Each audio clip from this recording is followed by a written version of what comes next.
Bismillahirrahmanirrahim. Assalamualaikum warahmatullahi wabarakatuh. Perkenalkan, nama saya Hanisya Nurul Fazrina dari kelompok 10. Hari ini, kelompok kami akan presentasikan mengenai penilaian dan evaluasi. Sebelumnya, kami mengucapkan terima kasih kepada Ibu Iman Intias dan teman-teman atas kesempatan untuk melakukan presentasi hari ini. Di sini, saya akan mempresentasikan materi bersama teman-teman saya, yaitu Intan Lestari Puspasari, Sayyidah Kamila, dan Cindy Meisyaroh. Next. Untuk pokok pembahasannya, yang pertama, pengertian penilaian dan evaluasi. Yang kedua, tujuan penilaian dan evaluasi. Dan yang ketiga, teknik penilaian dan teknik evaluasi. Kepada materi,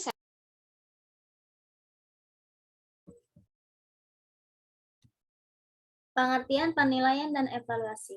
Next.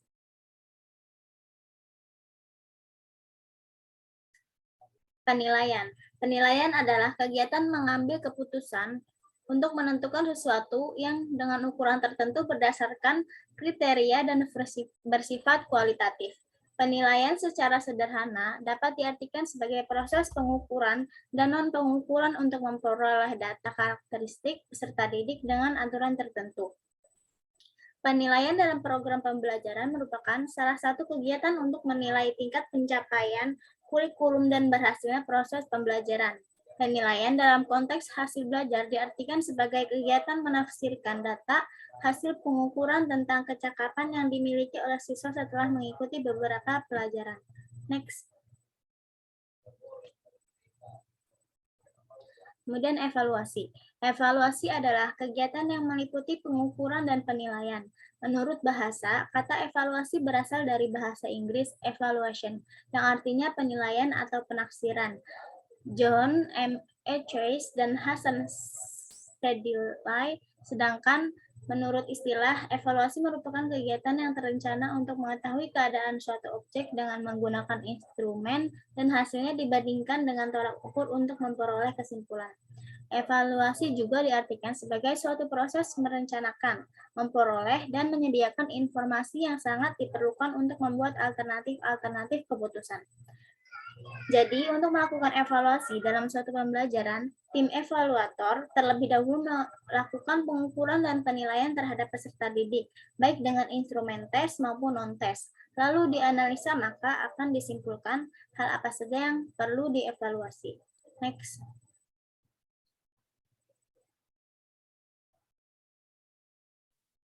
Selanjutnya adalah tujuan penilaian dan evaluasi.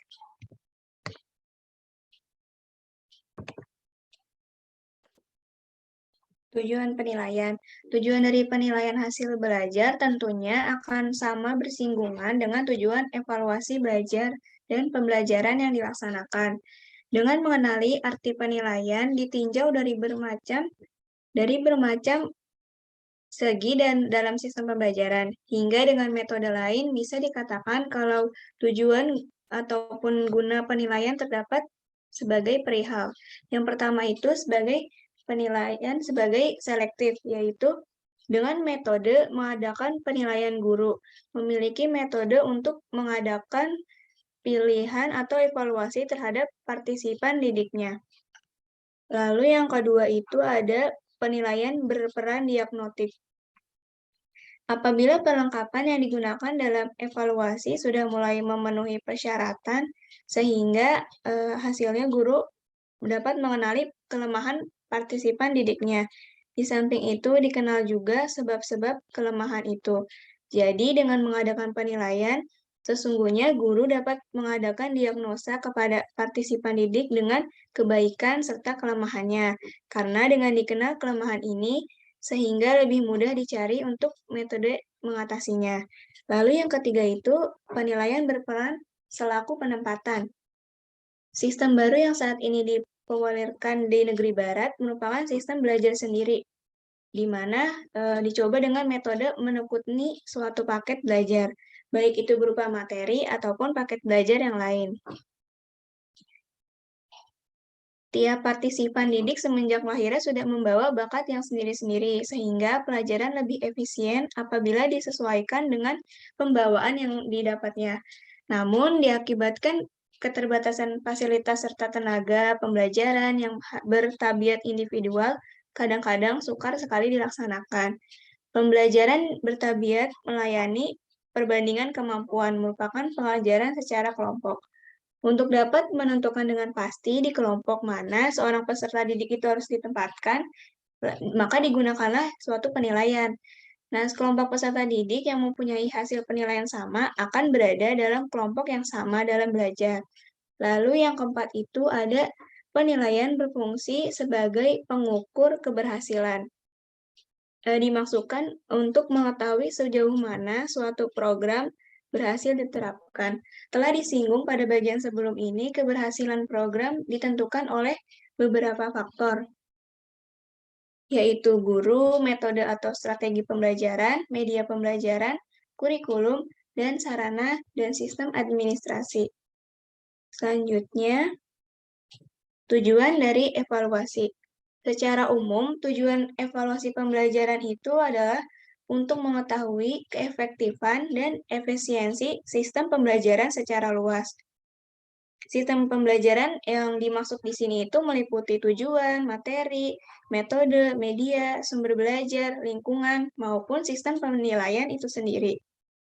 Selain itu, evaluasi pembelajaran juga ditujukan untuk menilai efektivitas strategi pembelajaran, menilai, dan meningkatkan efektivitas program kurikulum.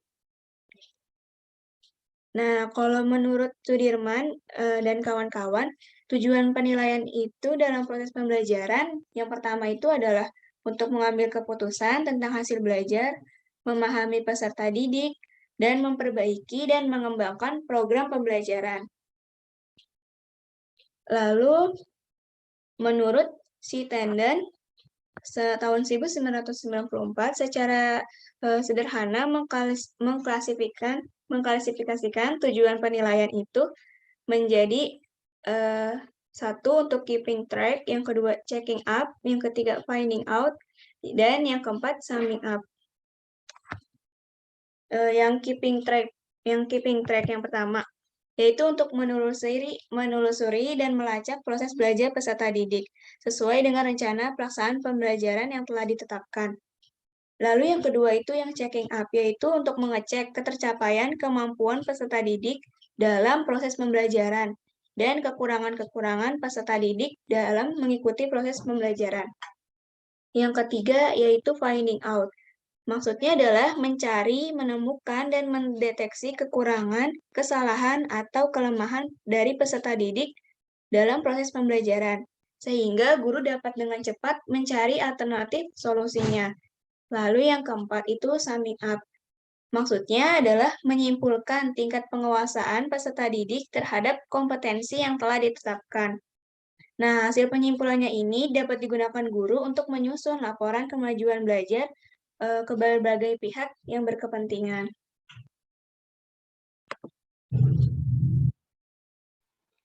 Teknik penilaian dan teknik evaluasi. Next.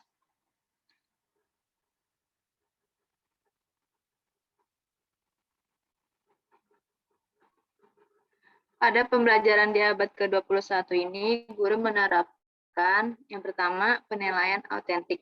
Penilaian autentik dilakukan oleh peserta didik sesuai dengan materi ajar dan keterampilan yang dipelajari di dunia nyata. Penilaian autentik dapat diterapkan melalui penggunaan daftar checklist, skala sikap, daftar periksa peringkat produk, dan rubrik. Yang kedua, penilaian portofolio. Yang ketiga, penilaian tradisional. Penilaian tradisional berfokus pada pengetahuan dan keterampilan peserta didik secara khusus yang biasanya dinilai melalui pilihan ganda, mengisi bagian yang kosong, isian singkat, dan benar salah. Penilaian tradisional menggunakan standar tes yang sudah ditentukan sebelumnya untuk mengetahui proses belajar peserta didik. Itu yang tabelnya. Penilaian tradisional meminta peserta didik memilih jawaban dari beberapa pilihan. Penilaian autentik, penilaian meminta peserta didik untuk menunjukkan pemahaman dengan melakukan tugas yang lebih kompleks dan biasanya mewakili aplikasi yang lebih bermakna. Penilaian tradisional menggunakan tes yang dibuat untuk menunjukkan penguasaan suatu pengetahuan. Penilaian tradisional meminta peserta didik untuk mengingat kembali pengetahuan yang diperoleh. Guru membuat tes dan jawaban untuk mengukur kemampuan peserta didik. Penilaian tradisional tidak dapat membuktikan kemampuan peserta didik secara langsung. Pada penilaian autentik, meminta peserta didik untuk menunjukkan kemampuannya dengan melakukan sesuatu seperti dalam dunia nyata. Penilaian autentik meminta peserta didik untuk menganalisis, mensintesis, dan menerapkan apa yang telah mereka pelajari secara substansial. Peserta didik memilih dan mengonstruksi jawaban yang menunjukkan kemampuannya. Penilaian autentik membuktikan kemampuan peserta didik secara langsung melalui aplikasi dan konstruksi pengetahuan. Next.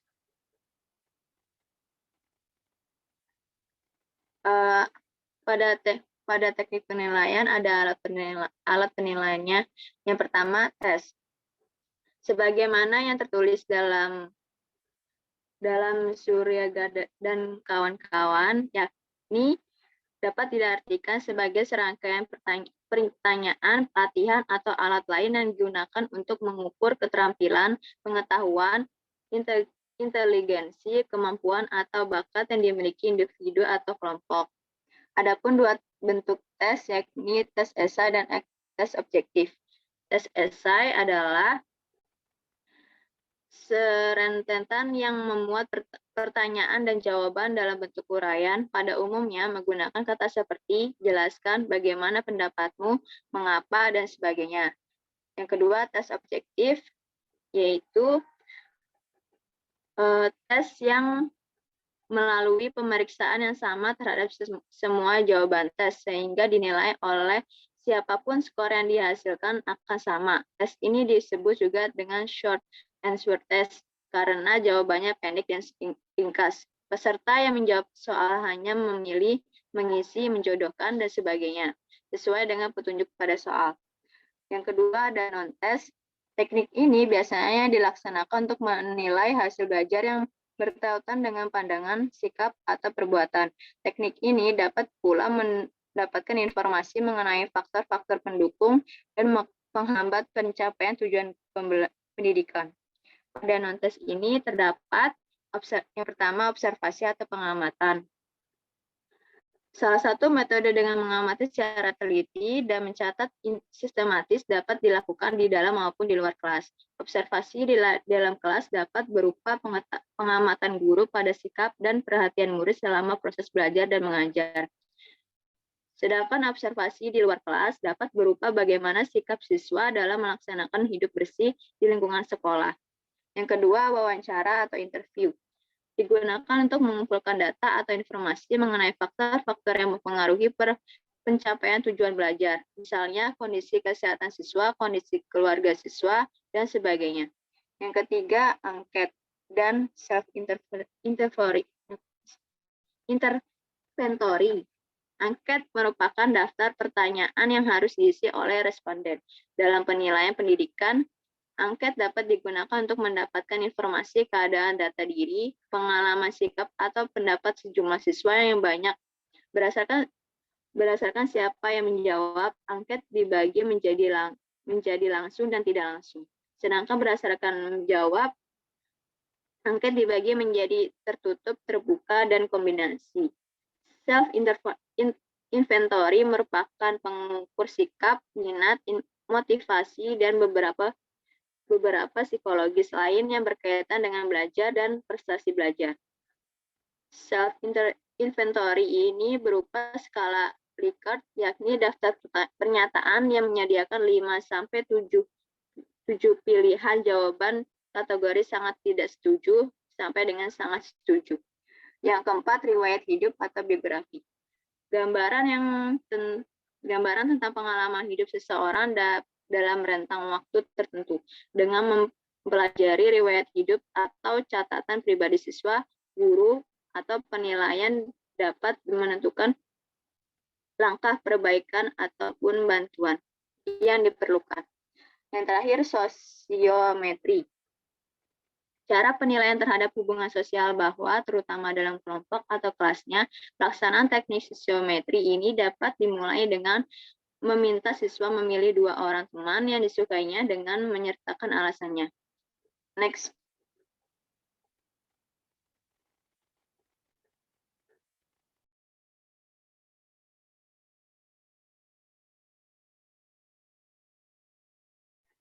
Teknik evaluasi pembelajaran terdiri dari pre-test dan post-test.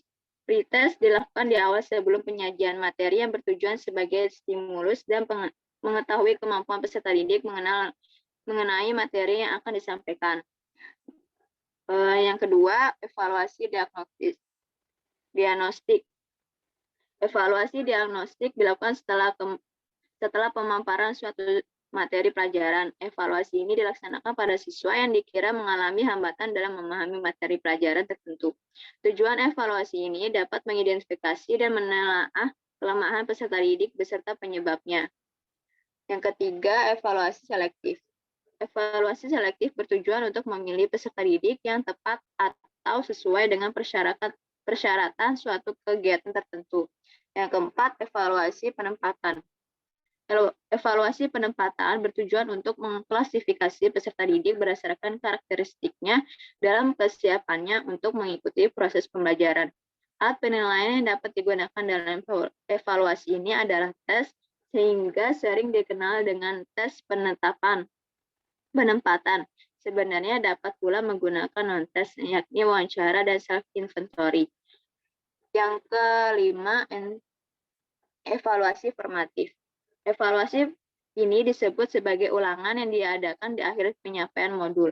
Evaluasi ini bertujuan memperbaiki isi dan meningkatkan proses belajar mengajar. Yang keenam, evaluasi sumatif. Evaluasi ini dianggap sebagai ulangan umum yang dilakukan di akhir untuk mengukur prestasi belajar siswa dan menentukan kemajuan hasil belajar peserta didik. Evaluasi bertujuan untuk mendapatkan data yang berkaitan dengan kemajuan atau hasil belajar siswa selama 1 semester atau akhir program pendidikan. Next. Lalu ada 6 prosedur pengembangan instrumen evaluasi hasil belajar menurut Norman E. Gronlund tahun 1985. Yang pertama, menentukan tujuan penilaian. Yang kedua, mengidentifikasi kompetensi dan hasil belajar. Yang ketiga, menyusun kisi-kisi. Yang keempat, mengembangkan draft instrumen. Yang kelima, uji coba dan analisis soal. Dan yang keenam, revisi dan merakit instrumen. Kemudian berikutnya ada penilaian acuan patokan atau PAP dan penilaian acuan norma atau PAN. Penilaian acuan patokan atau PAP adalah penilaian yang mengacu kepada kriteria pencapaian tujuan khusus pembelajaran atau TKP yang telah ditetapkan sebelumnya. PAP merupakan suatu cara menentukan kelulusan peserta didik dengan menggunakan sejumlah patokan. Apabila peserta didik telah memenuhi patokan tersebut, maka dinyatakan berhasil. Tetapi bila peserta didik belum memenuhi patokan, maka dikatakan gagal atau belum menguasai bahan pembelajaran tersebut. Nilai-nilai yang diperoleh peserta didik dihubungkan dengan tingkat pencapaian penguasaan peserta didik tentang materi pembelajaran sesuai dengan tujuan yang telah ditetapkan.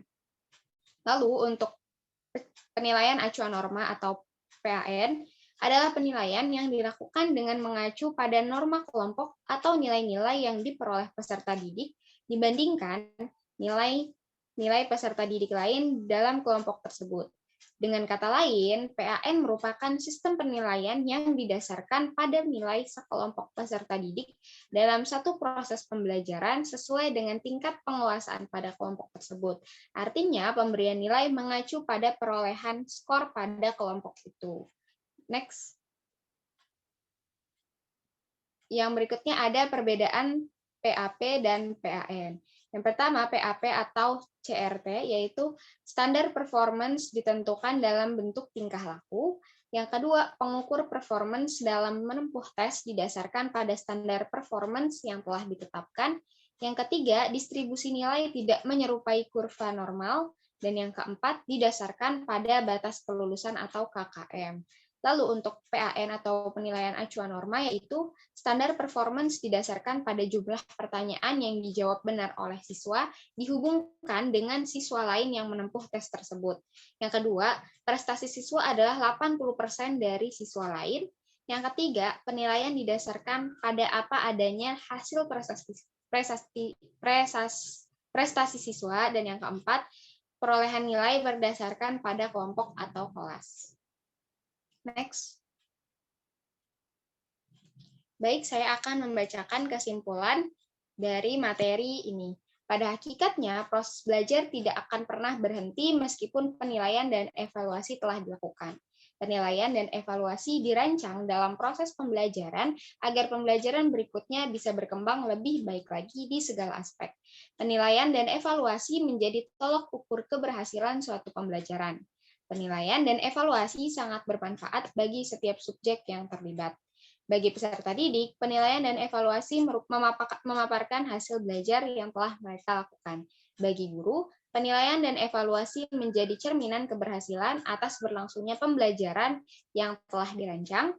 Lalu bagi pemerintah, penilaian dan evaluasi akan membantu untuk menciptakan kurikulum yang lebih sesuai dengan berbagai aspek pertimbangan. Demikian presentasi yang bisa kami sampaikan. Kurang lebihnya mohon maaf. Wassalamualaikum warahmatullahi wabarakatuh. Waalaikumsalam.